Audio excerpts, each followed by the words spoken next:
நானும் மனுஷன் தானே.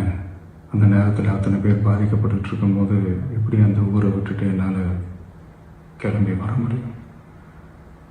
நான் திரும்ப அங்கே போகணும்னு இருந்துச்சுன்னா அதை ஒரு காரணம் காட்டி அங்கே வேறு சில பதட்டமான சுச்சுவேஷன்ஸ், வேறு சில சம்பாவிதங்கள் அந்த மாதிரி எதுவும் நடந்துடக்கூடாதுன்றதுக்காக தான் நான் அவாய்ட் பண்ணேன். இந்த நேரத்தில் சொந்தங்களை இழந்து தவிக்கிற அத்தனை குடும்பங்களுக்கும் என்னுடைய ஆழ்ந்த இரங்கலை தெரிவிச்சுக்கிறேன். எனக்கு தெரியும், என்ன சொன்னாலும் இது ஈடையாகாதுன்னு எனக்கு தெரியும்.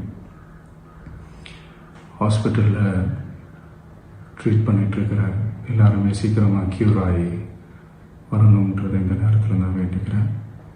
கூடிய சீக்கிரமே உங்கள் எல்லாரையும் நான் சந்திக்கிறேன்.